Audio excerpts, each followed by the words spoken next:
सावन सा बरसे सूरज सा चमके हम स्कूल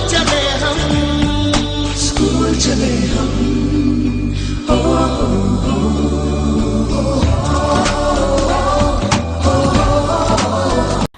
हेलो स्टूडेंट्स, आइए आज हम हिंदी का पहला चैप्टर जो कि एक कविता है का अध्ययन करेंगे। इस कविता का नाम है वो चिड़िया जो। इस कविता के कवि केदारनाथ अग्रवाल हिंदी के प्रसिद्ध कवि और लेखक हैं। इनका जन्म 1 अप्रैल 1911 को उत्तर प्रदेश के बांदा जनपद के कामसिन गांव में हुआ। केदारनाथ जी का इलाहाबाद से गहरा रिश्ता था। इलाहाबाद विश्वविद्यालय में अध्ययन के दौरान ही उन्होंने कविताएं लिखना शुरू कर दी थी। उनकी लेखनी में प्रयाग की प्रेरणा का बड़ा योगदान रहा है। अपूर्वा, युग की गंगा, फूल नहीं रंग बोलते हैं, ये उनकी कुछ प्रमुख रचनाएं हैं। वह चिड़िया जो चोंच मारकर दूध भरे जुंडी के दाने रुचि से रस खा लेती है, वो छोटी संतोषी चिड़िया, नीले पंखों वाली मैं हूँ, मुझे अन्न से बहुत प्यार है। बच्चों के प्रस्तुत कविता में कवि ने नीले पंखों वाली चिड़िया के बारे में बताया है। चिड़िया जुंडी के दाने जिसमें दूध भरे हुए हैं उसे बहुत ही रुचि से खाती है। जुंडी यानी ज्वार और बाजरे के दाने, उसमें दूध जैसा रस भरा होता है और जो छोटी छोटी चिड़ियों को बहुत पसंद आता है। ये परिंदे उसे खाकर बहुत ही खुश होते हैं। उन्हें जो कुछ मिलता है वो उसी में संतोष कर जाते हैं। यानी छोटे छोटे से परिंदे भी जो भी खाना मिलता है उसी में खुश रहते हैं। नीले पंखों वाली चिड़िया कहती है कि उसे अन्न से बहुत प्यार है। Next stanza. वो चिड़िया जो कंठ खोलकर बूढ़े वन बाबा की खातिर रस उंडेल कर गा लेती है, वो छोटी मुँह बोली चिड़िया, नीले पंखों वाली मैं हूँ, मुझे विजन से बहुत प्यार है। इस क्षण में कवि नीली चिड़िया के बारे में बताते हैं कि नीले पंखों वाली चिड़िया कंठ खोलकर यानी बहुत ही खुले स्वर में अपनी खुली आवाज़ में गाना गाती है।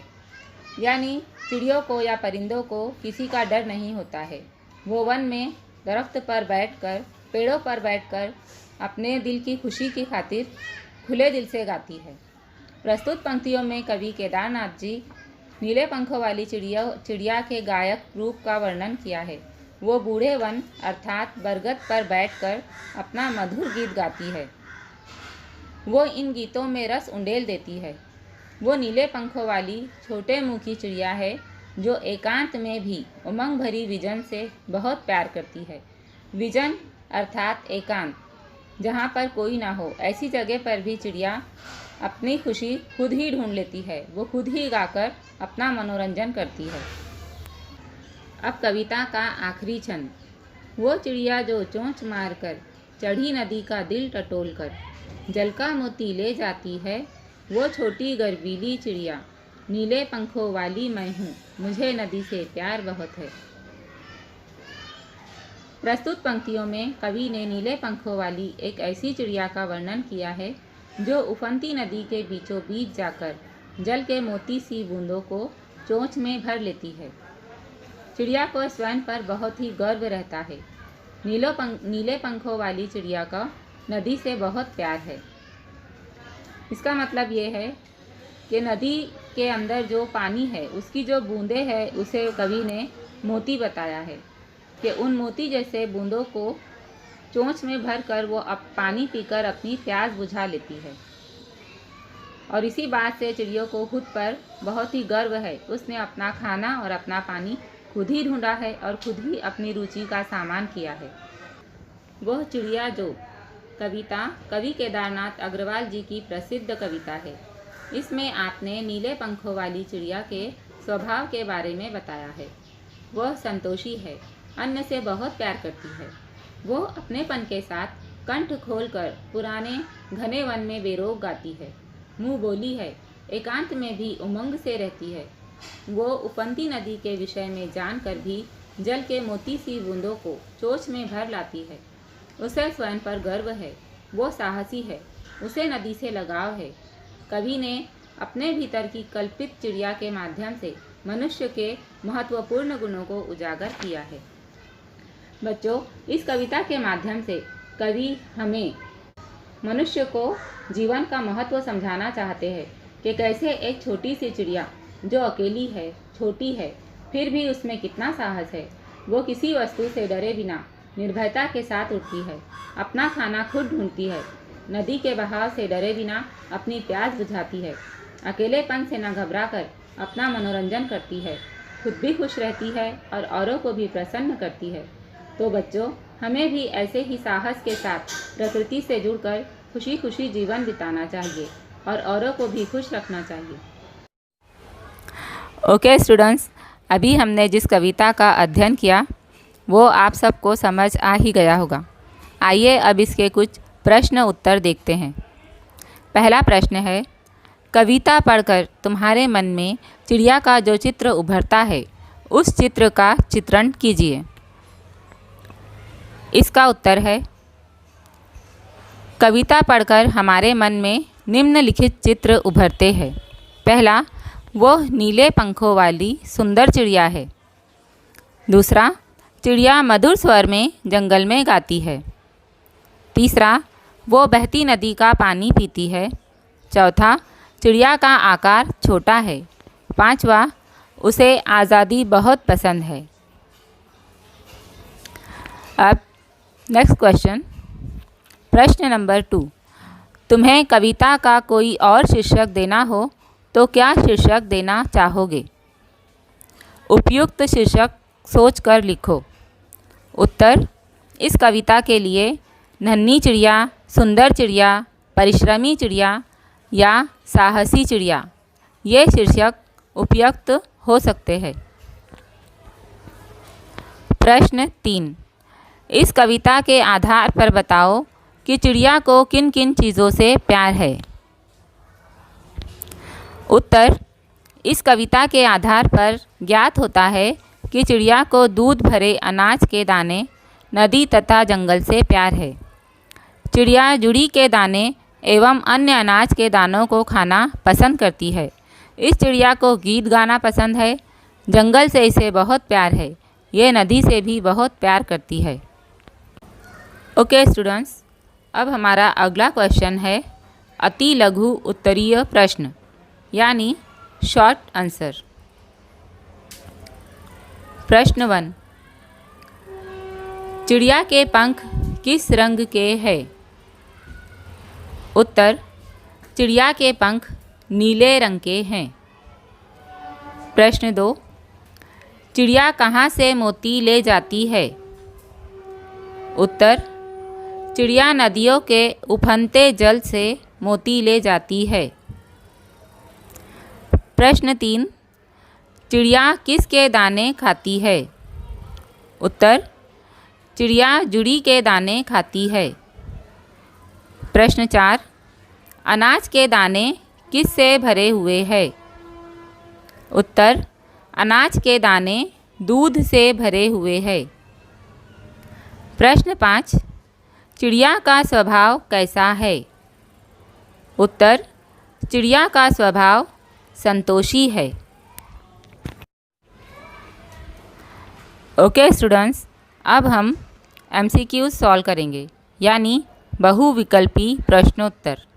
यहाँ आपको एक प्रश्न दिया जाएगा और उसके 4 ऑप्शन दिए जाएंगे। उनमें से एक आंसर राइट होगा। आपको राइट आंसर देना है। इसके लिए आपको 5 सेकेंड्स का टाइम दिया जाएगा। Okay, let's start. फर्स्ट, चिड़िया आनंदपूर्वक क्या खाती है? 1, दूध भरे गेहूं के दाने। 2, दूध भरे मक्का के दाने। 3, दूध भरे ज्वार के दाने। 4, दूध भरे धान।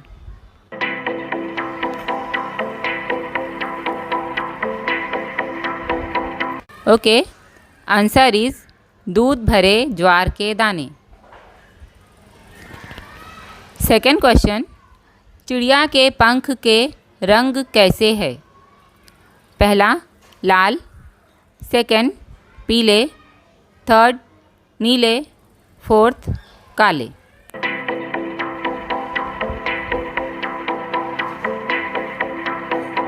द आंसर इज नीले। थर्ड क्वेश्चन, चिड़िया को पसंद है फर्स्ट फल, सेकंड सब्जी, थर्ड अनाज के दाने, फोर्थ मिठाई।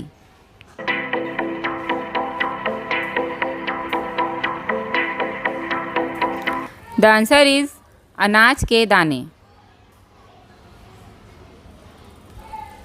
फोर्थ क्वेश्चन, चिड़िया किसके लिए गाती है फर्स्ट नदियों के लिए, सेकंड संगीत प्रेमियों के लिए, थर्ड जंगल के लिए, फोर्थ अपने मित्र के लिए।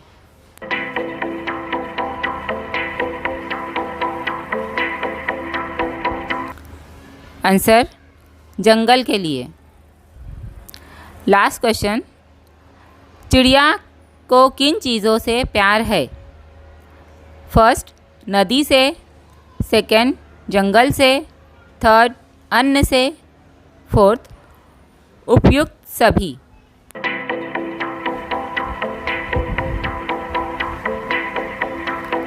आंसर फोर्थ उपयुक्त सभी। आइए स्टूडेंट्स, अब हम कुछ व्याकरण की बातें कर लें। आज हम क्रिया विशेषण के बारे में पढ़ेंगे। क्रिया विशेषण यानी एडवर्ब। आप सभी एडवर्ब के बारे में जानते हैं। क्रिया यानी वर्ब। वर्ब के बारे में या क्रिया के बारे में मालूमात देने वाले शब्द को क्रिया विशेषण कहते हैं। कविता की इन पंक्तियों में मोटे छापे वाले शब्दों को ध्यान से पढ़िए। पहले वाक्य में रुचि से खाने के ढंग की और दूसरे वाक्य में रस उंडेल कर गाने के तरीके की विशेषता बताई जा रही है। अतः ये दोनों क्रिया विशेषण है। नीचे दिए वाक्यों में कार्य के ढंग या रीति से संबंधित क्रिया विशेषण शब्द छाटो। फर्स्ट, सोनाली जल्दी जल्दी मुंह में लड्डू ठूंसने लगी। बच्चों यहाँ देखिए, यहाँ पर लड्डू खाने का काम हो रहा है, लेकिन लड्डू खाने का काम किस तरह हो रहा है, धीरे या जल्दी? जल्दी जल्दी, इसलिए यहाँ पर क्रिया विशेषण आएगा जल्दी जल्दी। सेकंड, गेंद लुढ़कती हुई झाड़ियों में चली गई। यहाँ पर क्रिया है चली गई। किस तरह गई? लुढ़कती हुई, इसलिए इस पंक्ति में लुढ़कती क्रिया विशेषण है। थर्ड, भूकंप के बाद जनजीवन धीरे धीरे सामान्य होने लगा। जनजीवन सामान्य होने का काम हो रहा है, ये काम है धीरे धीरे, तो क्रिया विशेषण है धीरे धीरे। चौथा, कोई सफ़ेद सी चीज़ धप से आंगन में गिरी। काम है गिरना, क्रिया है गिरना। किस तरह गिरी है? धप से, तो क्रिया विशेषण हुआ धप से। पांचवा, टॉमी फुर्ती से चोर पर झपटा। काम है झपटना और विशेषता है फुर्ती, तो क्रिया विशेषण हुआ फुर्ती से। छठा, तेजिंदर सहम कर कोने में बैठ गया। क्रिया बैठना और क्रिया विशेषण सहम कर। 7, आज अचानक ठंड बढ़ गई। क्रिया बढ़ जाना, क्रिया विशेषण अचानक। अच्छा बच्चों, आशा करती हूँ कि आज हमने जो कविता का पाठ किया वो आपको पसंद आया होगा और समझ भी आया होगा। अब आपका होमवर्क ये है कि आज हमने जो भी वीडियो देखा उसमें जो भी क्वेश्चन आंसर मैंने आपको बताए हैं, आप उन सभी को अपनी एक नोटबुक में लिख कर रखेंगे और उसे बार बार पढ़कर याद कर लेंगे। Okay, bye, keep studying. Stay home, stay safe.